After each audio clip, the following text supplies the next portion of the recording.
My name is Jonas Carter, 35 years old, and I never thought my uniform would cause such a scene. After years of estrangement, I stood silently at the back of my brother Adam's seal ceremony, watching my father boast about his only successful son. Nobody noticed the colonel insignia on my dress blues until General Williams spotted me across the crowded room. His booming voice cut through the chatter. "Colonel Jonas, you're here." In that instant, every head turned. My father's expression shifted from pride to shock as his carefully constructed narrative about his failure son crumbled. Before I continue this story, let me know where you're watching from and hit that subscribe button. Trust me, you'll want to see how my father's face changed when his failure son's true identity was revealed. Growing up in Havenbrook, Pennsylvania meant two things. Everyone knew your business, and everyone knew my father, retired Navy Captain Thomas Carter. Our modest two-story colonial house sat on Maple Street, adorned with more naval memorabilia than family photos. My father had turned our home into a shrine to his 25-year career, with shadow boxes displaying medals, photographs with admirals, and his captain's hat prominently displayed above the fireplace. My mother Grace, soft-spoken and eternally accommodating, moved through our house like a ghost, careful never to disturb my father's military precision. She came from a military family herself, daughter of a Navy cook, and understood the hierarchy all too well. Her role was clear: support the commanding officer of the household without question. "A military wife knows her place," she would whisper when tucking me in at night, after my father had berated me for some minor infraction like an improperly made bed or shoes not perfectly aligned by the door. Then there was Adam, my younger brother by 4 years. From the moment he could walk, he was the perfect miniature of our father. By age 6, he could recite naval rankings and identify ships by silhouette. His bedroom walls were plastered with posters of aircraft carriers and Navy SEALs, while mine featured maps of the world and books on foreign languages and history. "That's my boy," Dad would beam, ruffling Adam's hair after he completed 50 push-ups at age 12. "Future SEAL material right there." My interests lay elsewhere. While I admired the military, I was drawn to its intelligence operations rather than combat roles. My grandfather on my mother's side, Harold Jenkins, had served in military intelligence during the Cold War. During rare visits when my father was deployed, Grandpa Harold would share sanitized stories of how intelligence officers saved countless lives without firing a single shot. "The best victories are the ones nobody ever hears about, Jonas," he told me once, eyes twinkling with secrets. "The battles prevented by good intelligence save more lives than any firefight."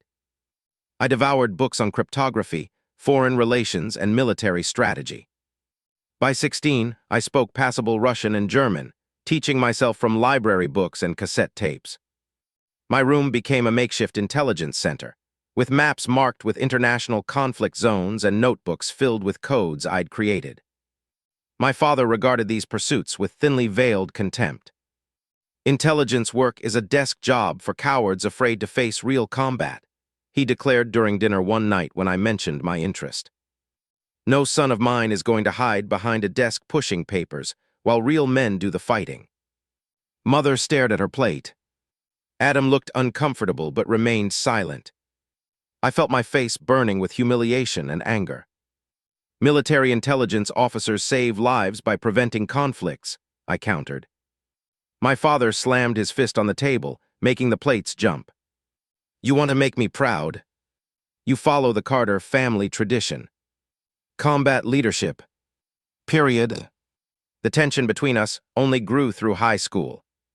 While I excelled academically, earning straight A's and becoming fluent in 3 languages, my father focused on Adam's physical prowess on the football field and swimming team.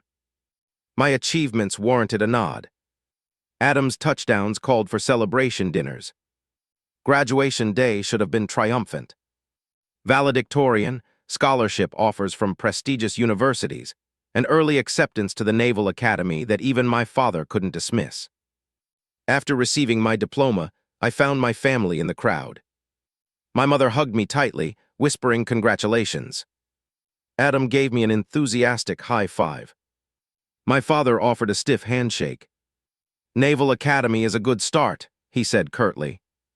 "Time to grow up and choose a real military path." That evening at my graduation party in our backyard, surrounded by neighbors and extended family, my father raised a toast. To Jonas, finally heading to the Naval Academy. Let's hope he finds the backbone there to become a real Carter man and lead men into battle like his old man.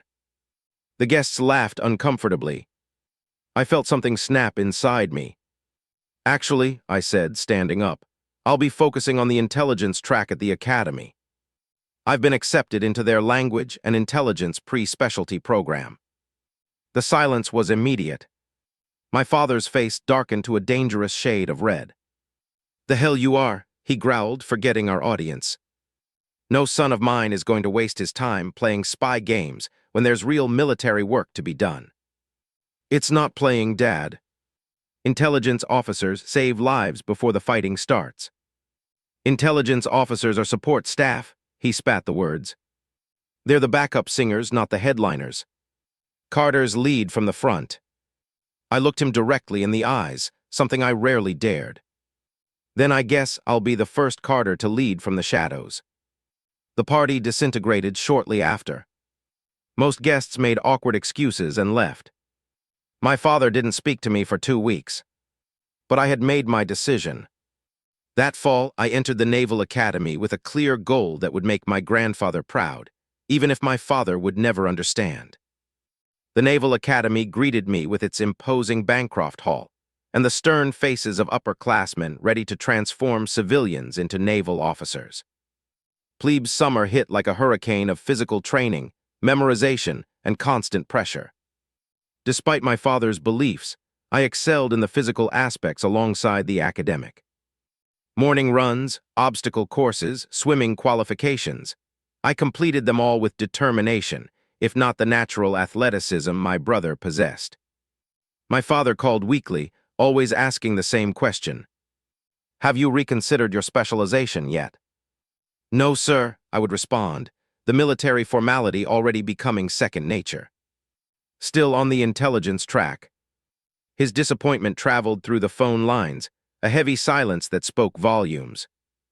Then would come the inevitable update about Adam, now a high school football star being scouted by the academy's team. "Coach Peterson says Adam could be starting quarterback by his sophomore year," he would boast. "That boy's going to make captain faster than I did." I would swallow the hurt and change the subject. My mother's calls were different, hushed conversations when my father was out, asking about my classes, my friends, whether I was eating enough.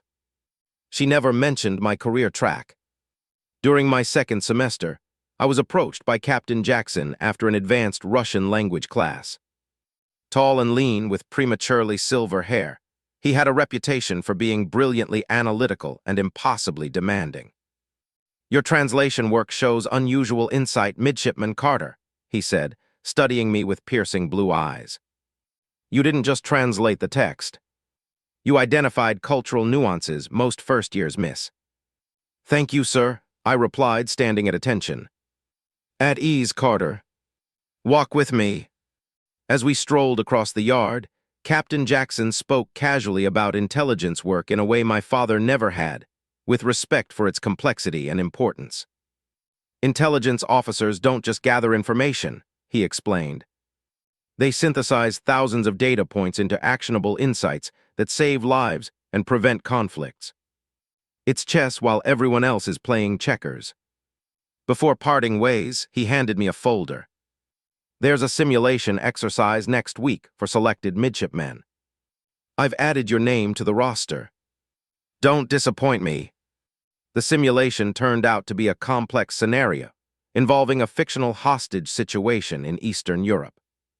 While most participants focused on tactical response, I identified a pattern in the fictional intelligence reports that suggested the hostage takers were actually from a different organization than they claimed.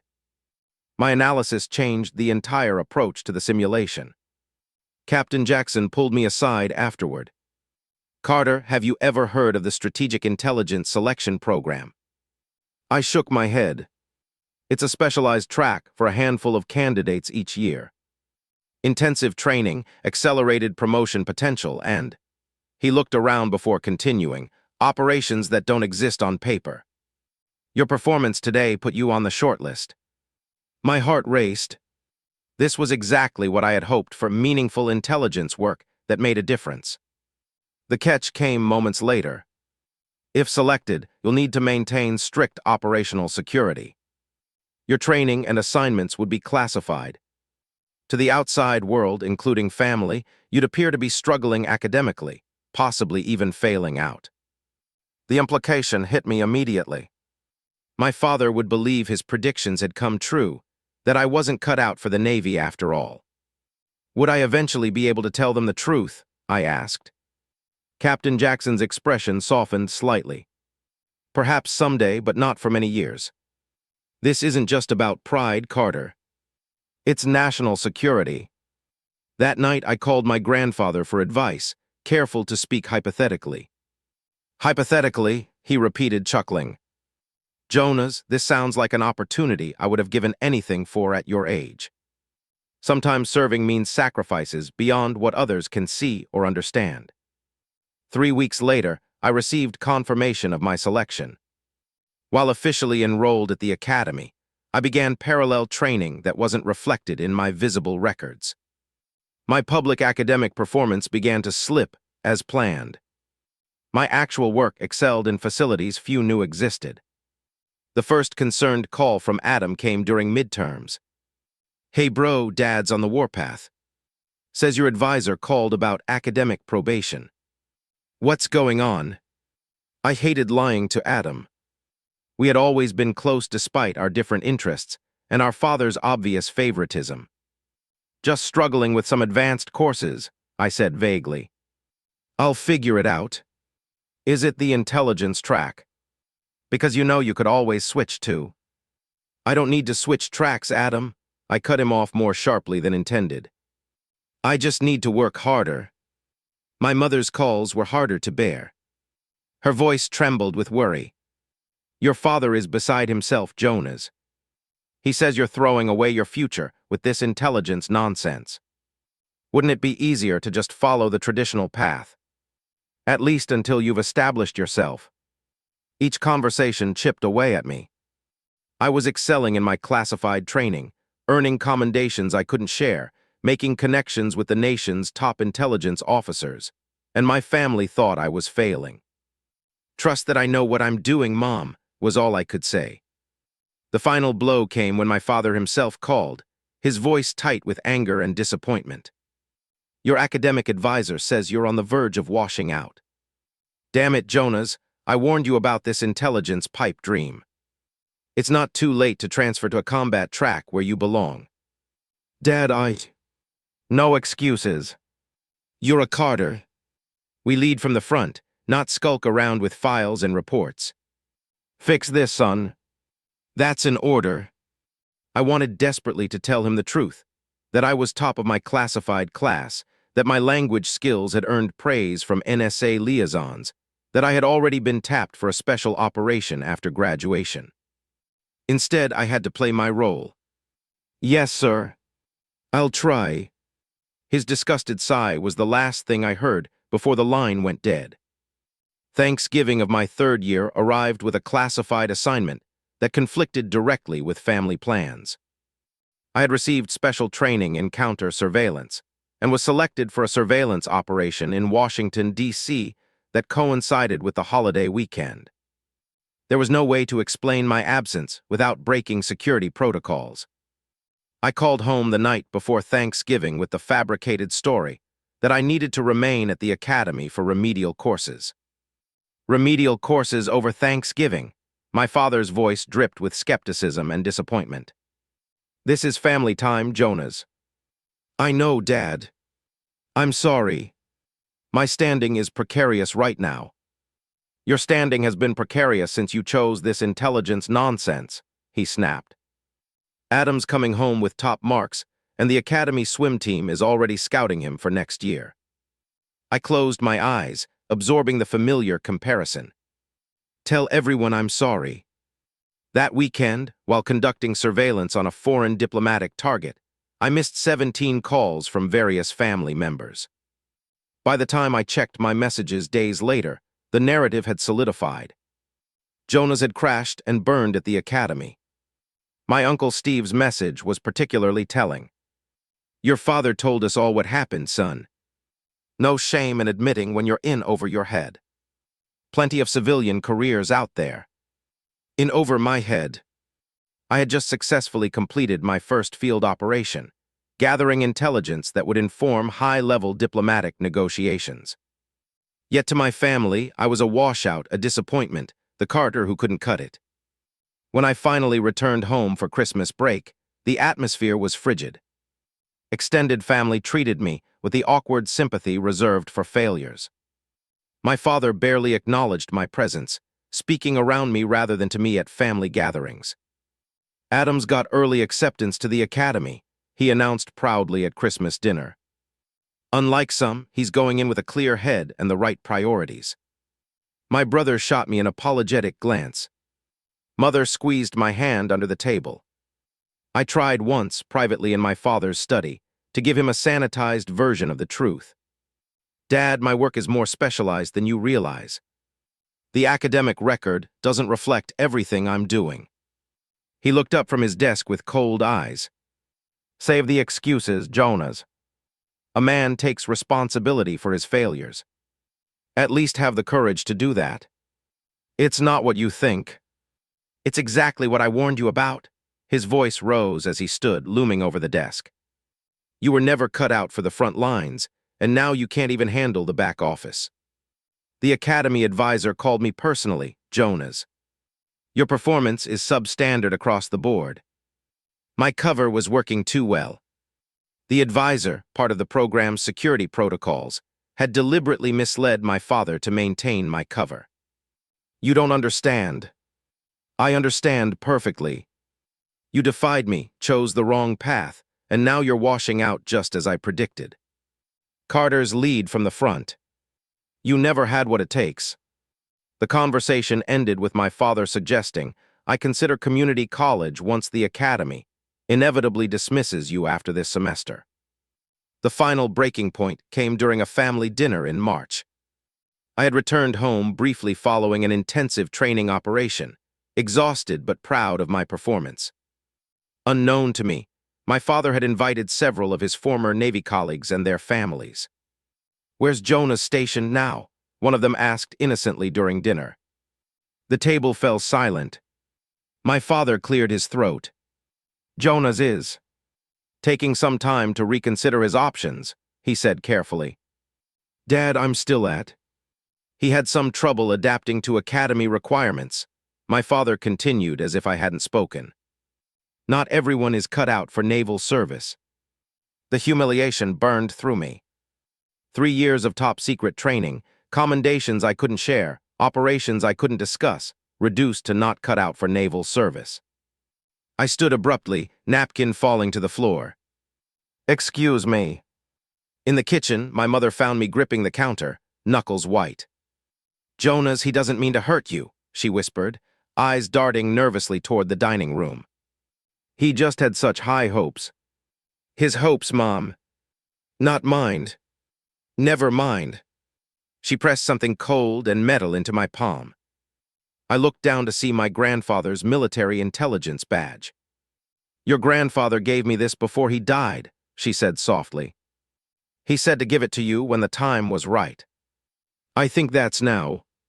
I closed my fingers around it, throat tight with emotion.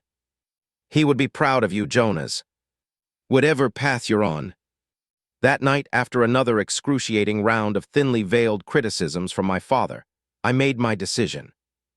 I would complete my classified training and accept that my family might never know the truth. The mission was more important than my need for validation. The next morning, I left before dawn. My father's parting words, delivered with cold finality at the door. "Until you come to your senses and admit your mistakes, don't consider this your home." I nodded once and walked away, grandfather's intelligence badge in my pocket, toward a career that would remain invisible to the family that had defined me by my perceived failure. The years following my family's disownment passed in a blur of classified operations, specialized training, and rapid promotion. While my peers from traditional tracks were still junior officers, I was already leading sensitive intelligence operations that shaped national security policy. My linguistic abilities, analytical skills, and field craft earned recognition from the highest levels of military intelligence command. My official records showed a transfer to administrative duties after academic struggles at the academy, a perfect cover for my classified work. To the outside world, including my family, I had been shuffled to a desk job out of pity, the failed Carter son who couldn't measure up.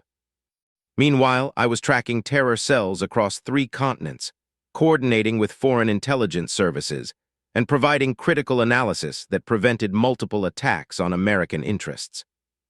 Each success was celebrated in secure facilities with fellow operatives who became my new family, people who understood the value of our invisible work.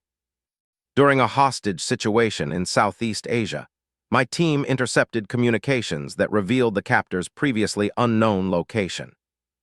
The intelligence we provided enabled a rescue operation that saved 23 American aid workers. The SEAL team that executed the rescue received public commendation. Our role remained classified, acknowledged only by a handshake from the Secretary of Defense during a private ceremony. "Your work saved American lives today, Lieutenant Carter," he said, using my rank at that time. "The country owes you a debt it can never publicly acknowledge." I thought of my father, who would have scoffed at such behind-the-scenes contributions. In his world, only the SEAL team mattered, the visible heroes. Yet I felt a quiet pride in knowing that without our intelligence, there would have been no rescue, only funerals. My promotion to lieutenant commander came 3 years ahead of schedule, following an operation where my analysis of intercepted communications prevented an assassination attempt on a visiting head of state. The ceremony took place in a windowless room with only 12 attendees, all with the highest security clearances. As the admiral pinned the new rank insignia to my uniform, I imagined an alternate ceremony with my family present, my mother's proud tears, Adam's enthusiastic applause, even my father's grudging respect. Instead, the most important day of my career to date was celebrated with colleagues who couldn't even speak of it outside our secure facilities. That night, I called home for the first time in months. My mother answered, her voice immediately cautious. "Jonas, it's good to hear from you. Are you well?" "I am, Mom." "Very well, actually. I got promoted today." A pause. "That's wonderful, dear. To what position?" I swallowed hard. "It's complicated. Just a better administrative role. Your father's here. Would you like to speak with him?" Before I could answer, I heard my father's voice in the background. If he's finally ready to admit his mistakes and ask for help finding a real career, then yes. "I can hear him, Mom," I said quietly. "And no, that's not why I called." "I understand," she whispered. "Adam's doing wonderfully at the academy. Top of his class in tactical operations. Your father is so proud." The familiar ache returned. "That's great. Tell him congratulations from me." "I will. Take care of yourself, Jonas." That brief call confirmed what I already knew in my family's narrative. I remained the cautionary tale, the failed son who couldn't meet expectations. The irony was bitter. I had exceeded all expectations in my actual role, but would never receive recognition from the people whose approval I had once desperately sought. My next significant promotion came after leading an intelligence operation that identified a network of deep cover operatives in major European cities. The operation required months of painstaking analysis, pattern recognition, and coordination with allied intelligence services. When the network was finally dismantled in synchronized raids across 7 countries, preventing multiple planned attacks, I received a field promotion to commander. General Williams, head of Joint Special Intelligence Command, personally delivered the news in our secure facility. "Commander Carter, your work these past 5 years has been nothing short of extraordinary," he said, shaking my hand firmly. I've never seen an officer with your particular combination of analytical ability and field instincts. Thank you, sir. Your family must be incredibly proud, he added, unknowingly touching the raw nerve. My family believes I'm a desk jockey who couldn't handle real Navy work, sir. General Williams raised his eyebrows. That's the problem with our business, isn't it? The best work goes unrecognized by design. It's necessary, sir. Security comes first. He studied me for a moment. Have you considered that at your level of clearance now, certain limited disclosures to immediate family might be possible? With proper vetting and authorization. The possibility sent a jolt through me. After years of separation, could I finally share some version of the truth? I'd like to explore that option, sir. The subsequent security review revealed complications.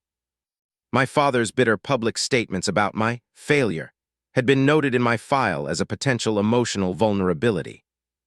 More concerning, he had maintained friendships with several foreign military attaches from his active duty days, including some from countries now considered intelligence adversaries. I'm sorry, Commander, the security officer explained. The risk assessment doesn't support family disclosure at this time. Perhaps after your father's foreign contacts become less active. I accepted the decision with outward professionalism, while privately mourning the continued estrangement. By this point, I had missed Adam's Academy graduation, my parents' 30th anniversary celebration, and countless family gatherings. Holiday cards sent to my cover address went unanswered because I was usually deployed. Eventually, they stopped coming altogether. My work continued to earn recognition within the intelligence community. After uncovering a sophisticated cyber espionage operation targeting American defense contractors, I was promoted to captain and given command of a specialized intelligence unit focused on emerging threats. The ceremony was attended by Joint Chiefs representatives and the Director of National Intelligence himself, a far cry from the small, secret promotions of my early career.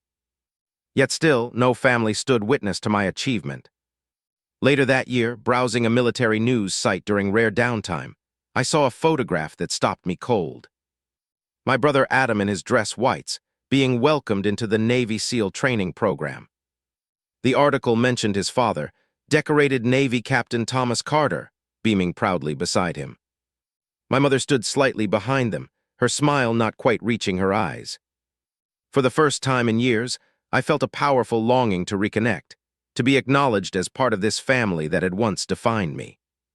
Adam had achieved his dream, our father's dream, and I wanted just once to stand beside my brother as an equal, not a cautionary tale. When my next intelligence briefing mentioned the upcoming SEAL qualification ceremony that would include my brother's class, I made a decision. After 7 years of absence, I would attend, in uniform, with all the rank insignia I had earned. Security protocols would limit what I could say about my work, but my presence and my rank would speak volumes. General Williams, who had become something of a mentor, approved my attendance request personally. "Captain Carter, are you certain this is wise?" he asked. "Family reconciliations can be unpredictable." "Permission to speak freely, sir." "Always. I've given everything to this work. My family relationships, any semblance of a normal life, the chance to be publicly recognized for my contributions. Just once, I want my father to see that I didn't fail. That I succeeded beyond anything he could have imagined, just on a different path than the one he prescribed." General Williams nodded slowly. "As it happens, I've been invited as a guest speaker at that very ceremony. Perhaps we might surprise your family together." 2 weeks later, I stood in front of the mirror in my hotel room, adjusting the Colonel Eagles on my uniform, the result of a surprise promotion that General Williams had expedited just days before. The timing seemed almost too perfect to be coincidence. As I prepared to face my family for the first time in 7 years, I wondered if my father would even recognize the son he had declared a failure, now wearing the rank of full colonel at an age when most officers were still hoping to make commander. The ceremony was held in the grand ballroom of the Naval Special Warfare Command in Coronado. I arrived deliberately late, slipping into the back of the room as families were being seated. The space buzzed with proud conversations and occasional laughter, a sea of dress uniforms and formal civilian attire. From my position against the rear wall, I scanned the crowd until I found them. My father in his formal, retired captain's uniform, chest heavy with medals, sitting ramrod straight in the third row. My mother sat beside him, elegant in a navy blue dress, her hair now fully gray. They were speaking with another couple, my father gesturing animatedly. I remained in place, invisible by training and by choice, observing the family I had not seen in 7 years. My father looked older, lines deeper around his mouth and eyes, but his posture remained unbending. My mother seemed smaller somehow, more fragile, though her smile appeared genuine as she chatted with the woman beside her. "That's my son Adam," I heard my father say to someone nearby, his voice carrying with unmistakable pride. Third-generation naval officer. Set to be one of the youngest SEAL team leaders in history. The familiar pattern. My father's love had always been conditional, measured in achievements he valued, expressed in public recognition. I wondered briefly if he ever spoke of his other son at all anymore, or if I had been completely erased from the family narrative. As more guests arrived, I shifted position, careful to remain inconspicuous. A Navy band began playing softly, signaling the approaching start of the ceremony. I watched as my father worked the room like a politician, introducing himself to senior officers, mentioning his own service record, basking in reflected glory. Then I spotted Adam among the SEAL candidates near the stage. At 29, he had grown into an impressive figure, tall, powerfully built, with our father's strong jaw and our mother's kind eyes. Despite everything, pride swelled in my chest. He had achieved his dream through hard work and dedication. Whatever issues existed between our father and me, Adam deserved this moment of triumph. I noticed him scanning the crowd periodically, his expression suggesting he was looking for someone specific. With a start, I realized he might be looking for me. Had he hoped his estranged brother might appear for his big day? The thought twisted something inside me. The lights dimmed slightly as a senior officer approached the podium. "Ladies and gentlemen, please take your seats. The SEAL qualification ceremony will begin momentarily." As the crowd settled, the side door opened and several high-ranking officers entered, taking seats on the stage. Among them was General Williams, resplendent in his dress uniform adorned with 4 stars. Our eyes met briefly across the room, and he gave me an almost imperceptible nod. The ceremony began with the national anthem, followed by opening remarks from the commander of Naval Special Warfare Command. I remained standing at the back, partly hidden by a decorative column, observing my family from a distance as various speakers described the rigorous selection process and training the candidates had endured. When General Williams was introduced as a special guest speaker, I felt my pulse quicken. He approached the podium with the easy confidence of a man accustomed to command. "Distinguished guests, families, and most importantly, the extraordinary men who have earned the right to be called United States Navy SEALs," he began. "It is my profound honor to stand before you today." His speech celebrated the dedication and sacrifice required to join the elite special operations community. He spoke of courage, commitment, and the brotherhood that would sustain them through future challenges. My father nodded along approvingly, exactly the kind of military talk he respected. As General Williams concluded his remarks, he paused, scanning the audience deliberately. "Before I surrender this podium, I want to acknowledge someone else in attendance today.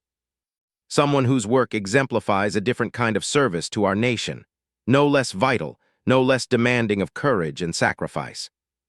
My stomach tightened. This wasn't part of our plan.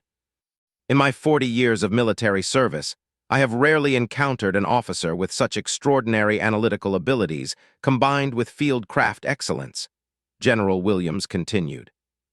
His work, much of which remains classified, has saved countless American lives and protected our nation's interests in ways that can never be publicly recognized.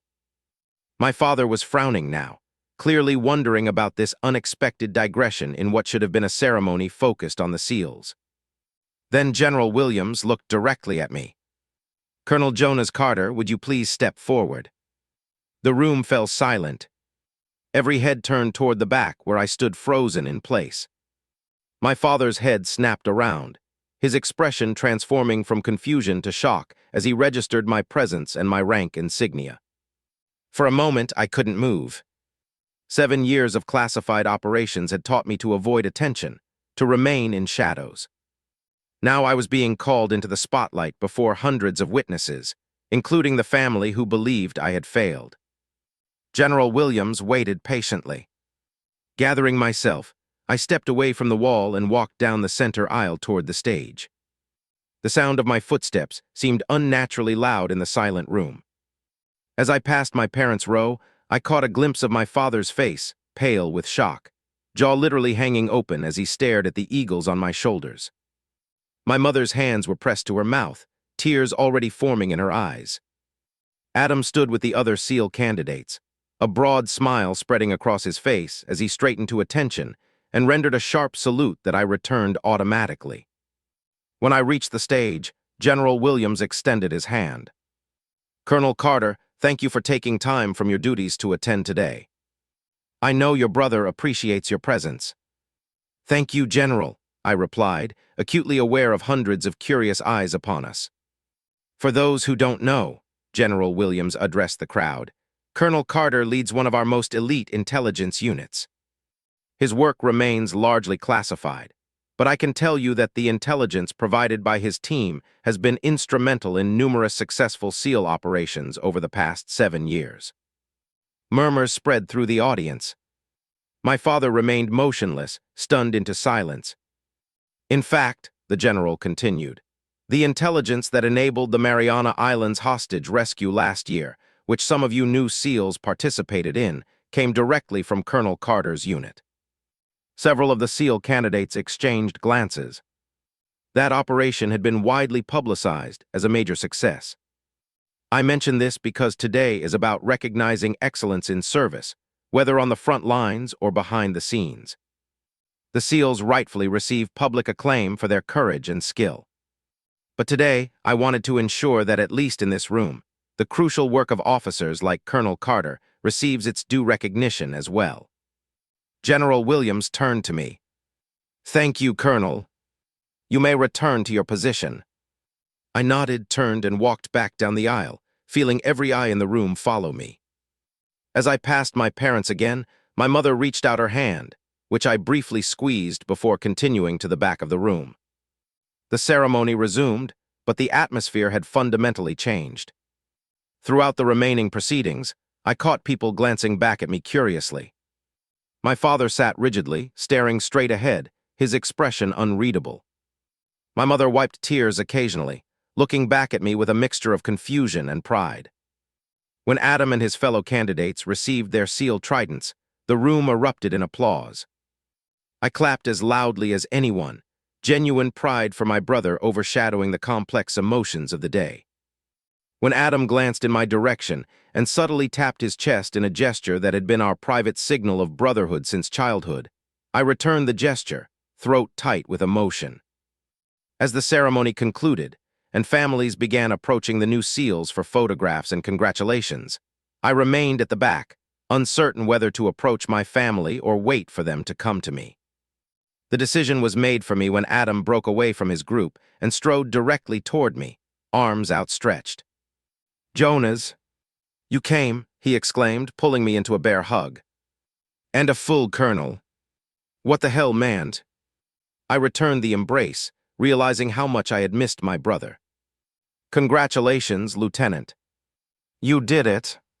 "Never mind me," Adam said, holding me at arm's length to examine my uniform.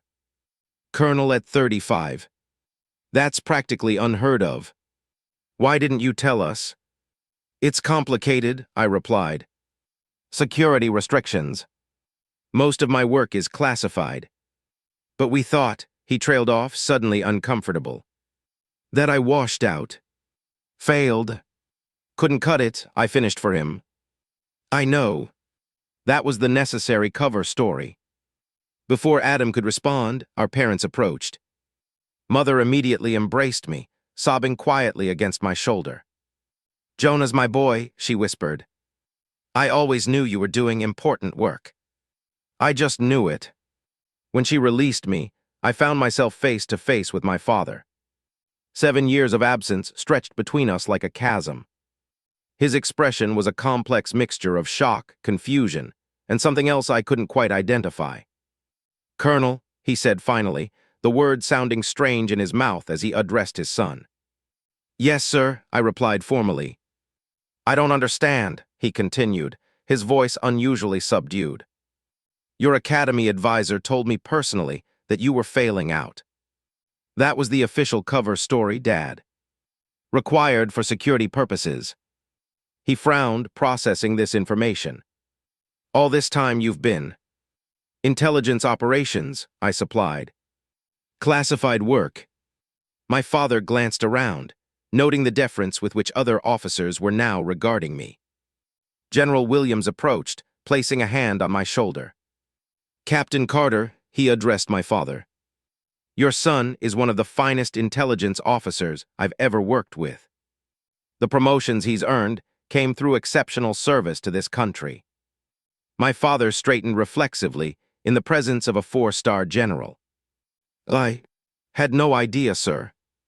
"That's exactly as it should be in his line of work," General Williams replied with a meaningful look.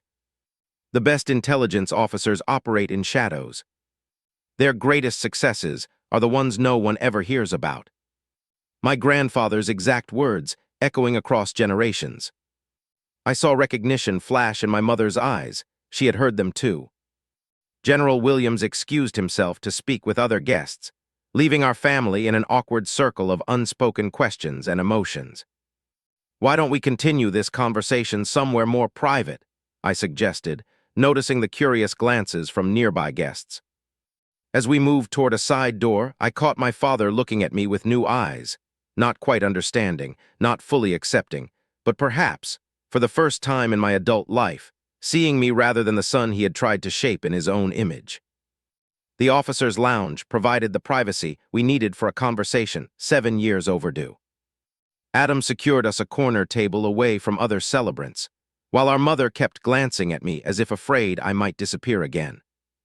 My father remained uncharacteristically silent, his military bearing temporarily abandoned as he struggled to reconcile the son he thought he knew with the decorated colonel standing before him. "How," he finally asked as we settled into our seats, "how does someone go from academic probation to colonel in 7 years?" I sighed, weighing my words carefully.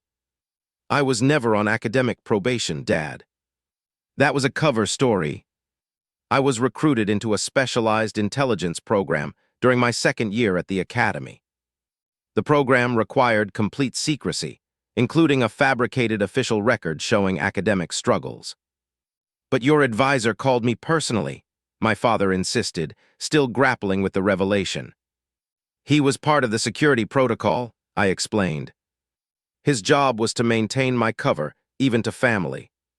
"Especially to family." My father's face flushed. "You're saying I was deliberately misled by a naval officer." "You were necessarily misled for national security reasons," I corrected gently. "The program I was selected for handles intelligence so sensitive that even our existence isn't officially acknowledged." Adam leaned forward, eyes bright with curiosity. "So all these years, while we thought you were struggling in some administrative job." "I can't discuss specifics," I interrupted. "But I've been involved in operations across 4 continents. My team provides intelligence that directly supports special operations forces, including SEALs." "Like the Mariana Islands rescue," Adam said, referencing General Williams' public disclosure. I nodded. That's when I can acknowledge now that the general mentioned it publicly. My mother reached across the table to take my hand. "All these years I worried you were unhappy, possibly struggling. And you were doing such important work. I wanted to tell you," I said, meeting her tearful gaze. "There were so many times I picked up the phone, drafted letters I could never send. But my security clearance prohibited it." "You could have given us some hint," my father said, a defensive edge in his voice. Actually, he couldn't, Adam interjected, surprising me with his support. Dad, you know how security clearances work. Jonas was following orders and protocols. My father sat back, looking suddenly older. The realization seemed to be dawning on him that he had spent years denigrating a son who had been serving with distinction all along. Those times you called home, my mother said quietly, when you mentioned promotions in administrative roles. Those were the sanitized versions of actual promotions I'd received, I confirmed. The most I could say without violating security protocols. An uncomfortable silence fell over the table. My father stared at his hands, his usual commanding presence diminished by confusion and perhaps regret. Jonas, Adam said finally, does this mean you can come home now? Be part of the family again? The question struck at the heart of the matter. Could we simply resume as if the years of estrangement had never happened? As if the harsh words, the public humiliation, the complete withdrawal of paternal approval could be erased by the revelation of my rank. My work still involves significant security restrictions, I said carefully. But yes, I can have more contact with family now that I've reached certain clearance levels. Limited disclosures are permitted. My mother brightened immediately. You'll come for Christmas this year. It's been so long since we had both our boys home. Before I could answer, my father looked up, his expression unusually vulnerable. Would you want to after everything? He asked quietly. The direct question surprised me. Thomas Carter had never been one to acknowledge the possibility of his own error. That depends, I replied honestly, on whether my path is finally considered legitimate in its own right, not just because of the rank it's earned me. My father winced slightly at the implicit criticism. The rank speaks for itself. Colonel at 35. It's unprecedented. The rank isn't the point, Dad, I said, leaning forward. It never was.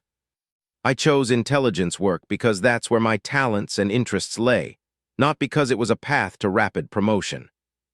My mother touched my father's arm gently. Thomas, our son has served his country with distinction. Just not in the way we expected. My father nodded slowly. Your grandfather would have been proud, he said finally. Harold always said intelligence work was the unsung heroism of military service. The mention of my grandfather, the first time my father had referenced him positively in my presence, felt like a tentative olive branch. Adam, ever the peacemaker, jumped in. So how about that Christmas reunion? I can get leave if I request it now. I should be able to arrange it, I said, smiling at my brother's enthusiasm. Barring any international crises. As the conversation shifted to lighter topics, I observed my father's struggle. His worldview had been constructed around certain immutable beliefs. Combat leadership was the pinnacle of military service. Intelligence work was secondary support. His eldest son had failed to meet the Carter standard. Now all three beliefs had been simultaneously shattered. When Adam excused himself to greet former instructors and our mother went to the ladies' room, I found myself alone with my father for the first time in 7 years. I owe you an apology, he said stiffly, clearly uncomfortable with the admission. I appreciate that, I replied, neither accepting nor rejecting the offered apology. I said things, harsh things, based on what I believed was true at the time. I studied him for a moment. The problem, Dad, isn't that you believed I was failing. It's that you withdrew your support and respect when you thought I was struggling. He flinched as if I'd struck him. That's fair. A father's love shouldn't be conditional on rank or career success, I continued, giving voice to the pain of years. Even if I had actually failed out of the academy, even if I had ended up in an administrative role, I would still have been your son, deserving of basic respect. My father looked down at the table, his usual military bearing absent. Your mother tried to tell me the same thing many times. She was right. He nodded slowly. I was raised to believe that success was the only acceptable outcome. My father accepted nothing less from me. He looked up, meeting my eyes directly. It's not an excuse. Just context. I understand the context, I said. I've had 7 years to think about it. And yet you came today. For Adam. For Adam, I agreed. And perhaps for myself too. My father straightened slightly, falling back on formality in his discomfort. Your service record. What parts of it can you share? I'd like to understand what you've been doing all these years. It was a genuine interest in my actual career, rather than the one he had tried to dictate. For the next 20 minutes, I shared what I could about my specialized training, the languages I'd mastered, the analytical methods I'd developed. I described sanitized versions of operations that had been declassified, watching his expressions shift from skepticism to surprise to something approaching respect. When Adam and our mother returned, they found us engaged in a professional discussion of intelligence-gathering techniques, not quite the warm father-son reconciliation of movies, but a civil conversation between two military officers who happened to share DNA. As we prepared to leave the lounge and rejoin the main reception, my father paused, adjusting his tie in a nervous gesture I'd never seen before. "You've carved your own path," he said quietly. "Against my advice, against tradition. And you've excelled beyond anything I could have imagined." A pause. "I was wrong about you, Jonas. I'm trying to understand what that means for everything I believed."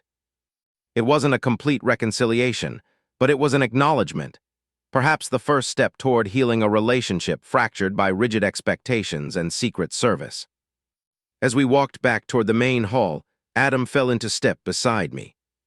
"So, Colonel," he said with a grin, "does this mean my big brother can pull some strings to get me assigned to the cool classified missions?" I laughed, grateful for his ability to lighten the moment. "Not a chance, Lieutenant. You'll have to earn those assignments just like everyone else." "Worth a try," he shrugged. "But seriously, Jonas, it's good to have you back." I glanced ahead at our parents, our mother animated and happy for the first time in years, our father still processing his recalibrated understanding of his sons. The road ahead would not be simple, but it had at least become possible. "It's good to be back," I replied, realizing as I said it how true those words were.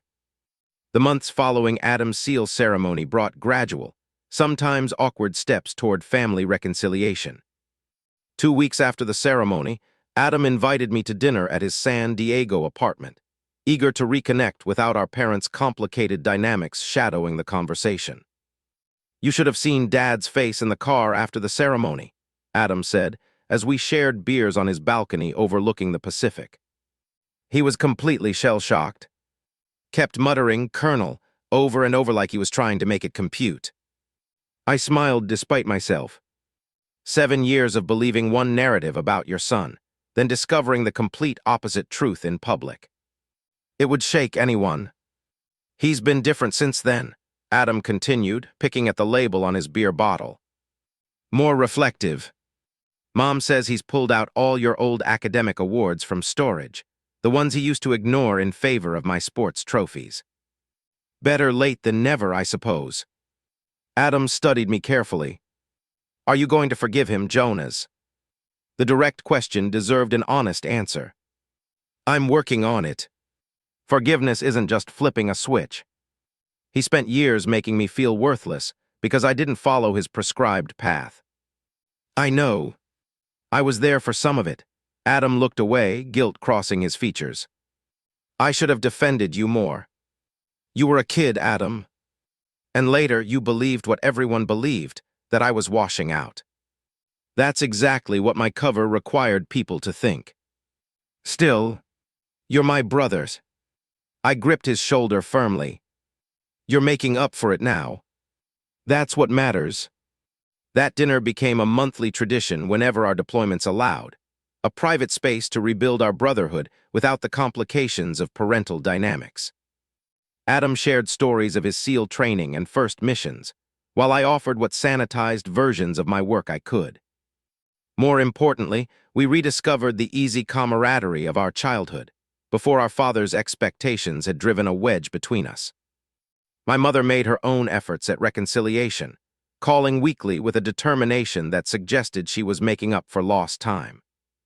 Our conversations started cautiously, but gradually warmed as we established new patterns of communication. "I've started a memory book," she told me during one call. "Photos and mementos from your childhood. Things I should have celebrated more at the time." "That's not necessary, Mom." "It is to me," she insisted. "I let your father's disappointment become the dominant narrative. I should have trusted my own instincts about you." She paused, then added softly, "Your grandfather always said you were destined for important work. He saw something in you from the beginning." "I wish he could have seen how it turned out," I admitted. "He knew," she said with surprising certainty. "Even without knowing the details, he knew you would find your path." 3 months after the ceremony, my mother arranged a family dinner at their home. The first time I had entered the house since my father had effectively banished me 7 years earlier. The invitation came through my mother, but she assured me my father had endorsed it. Driving up to the familiar colonial house on Maple Street felt surreal. The property looked smaller than I remembered, the naval flags and decorations less imposing. Perhaps my perspective had changed more than the house itself. My mother greeted me with a tearful embrace on the porch. Inside, the house had been subtly transformed. Among my father's naval memorabilia now stood framed newspaper clippings about intelligence operations I had been involved with, though my name appeared nowhere in the articles. Someone, presumably my mother, had created a shadow box displaying my academy graduation photo alongside the few non-classified commendations I had received. My father emerged from his study awkwardly, extending his hand in formal greeting. "Jonas, welcome home." The words seemed to cost him effort. "Thank you, sir." The formality was a comfortable buffer for us both. Dinner began stiffly, but gradually relaxed, as Adam steered conversation toward neutral topics. My mother had prepared all my childhood favorites: pot roast, garlic mashed potatoes, and apple pie, a peace offering in culinary form. After dessert, my father cleared his throat. "I have something for you," he said, rising from the table and retreating to his study. He returned with a wooden box I recognized immediately, the same type of box that housed his own military medals and commendations. "I can't know most of what you've done," he said, placing the box before me. "But I know enough to understand that you've served with distinction. This belonged to your grandfather. Your mother gave me the idea that you should have it." I opened the box to find my grandfather's Intelligence Service Cross, awarded for actions during the Cold War that remained classified even decades later. "He would have wanted you to have it," my father continued awkwardly. "As I should have recognized years ago, you followed in his footsteps more than mine." The gesture represented more than the physical medal. It was my father's acknowledgement that there were multiple valid paths of military service, not just the one he had prescribed. "Thank you," I said simply, closing the box carefully. "This means a great deal to me." That evening established a new, tentative pattern for family gatherings. My father and I maintained a respectful distance, our conversations largely professional rather than personal, but the open hostility had been replaced by an awkward recognition of mutual service to country, if not mutual understanding. 6 months after the ceremony, my mother called with unexpected news. "Jonas, I found a letter from your grandfather in his old footlocker. It's addressed to you with instructions that it be given to you when the time is right. I think that time is now." The letter arrived by secure courier 2 days later, yellowed paper in a sealed envelope with my name written in my grandfather's distinctive handwriting. I opened it in the privacy of my apartment, hands unusually unsteady for someone trained to remain calm in the most stressful circumstances. "My dear Jonas," it began. "If you're reading this, I've been gone some time, and you found your path in the shadows, as I always suspected you would." The letter continued for 3 pages, offering wisdom from his years in intelligence work, acknowledging the unique challenges of serving without recognition, and providing perspective on balancing duty with personal relationships. Most striking was the final paragraph. "Your father and I never saw eye to eye on what constitutes valuable military service. He believes in the visible heroism of combat leadership, while I understood the essential nature of work done in shadows. Neither perspective is wrong, merely incomplete. The sword and the shield both protect the nation, each in its own way. In time, perhaps you will come to see this. If not, know that I recognized your calling long before you discovered it yourself, and I could not be prouder of the man you will become. The letter provided a missing piece in my understanding of our family dynamics, the generational disagreement about military service that had shaped my father's rigid expectations, and consequently, his disappointment in my chosen path. When I called my mother to thank her for sending the letter, she shared another revelation. "Your father read it before sending it to you," she admitted. "I hope that's all right. It affected him deeply, Jonas. He's been different since then. More reflective." That Christmas, for the first time in 8 years, both Carter's sons returned home for the holiday. The celebration remained somewhat formal, my father and I still navigating the reconstructed boundaries of our relationship, but there were moments of genuine warmth and even occasional laughter. After dinner, my father invited me to join him in his study, a sanctum previously reserved for his naval colleagues and Adam, never for the son who had chosen a different path. "I've been doing some reading," he said, gesturing to books on military intelligence operations scattered across his desk. "Trying to understand your world better." The effort itself represented a profound shift. Thomas Carter, who had spent decades believing he knew everything worth knowing about military service, was now attempting to educate himself about a domain he had previously dismissed. "I appreciate that," I said, genuinely moved by the gesture. He nodded awkwardly, then reached into his desk drawer. "There's something else. Your mother found this in your grandfather's effects." He handed me a faded photograph I had never seen before, my grandfather as a young officer, standing beside another man in civilian clothes, both looking serious but satisfied. "That was taken after the Bucharest operation in 1962, my father explained. Classified for decades afterward. The civilian was his intelligence contact. They prevented a major international incident that would have escalated Cold War tensions. Nobody knew about it until the files were declassified 3 years ago. I studied the photograph with growing understanding. You knew about his intelligence work all along." My father sighed heavily. "I knew some of it. Enough to respect his service, but not enough to understand it. I was raised on stories of battlefield heroism, not shadow operations.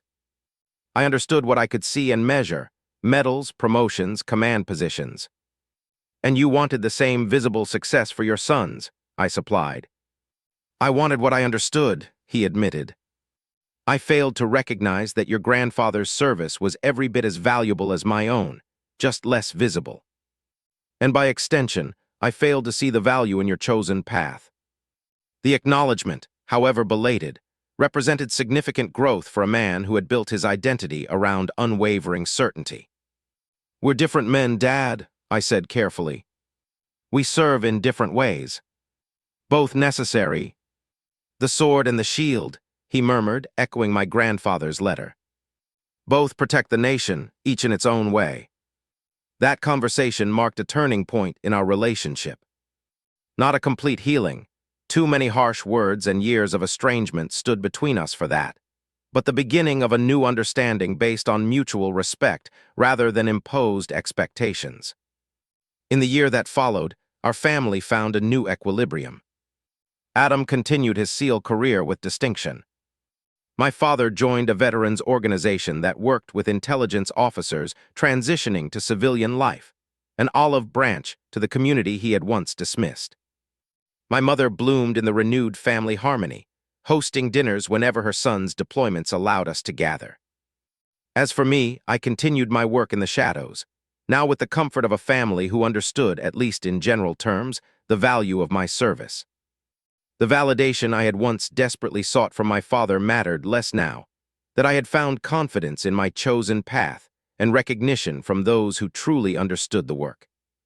On the anniversary of the SEAL ceremony that had changed everything, I found myself addressing a class of intelligence recruits, bright young officers selected for the same specialized program that had shaped my career.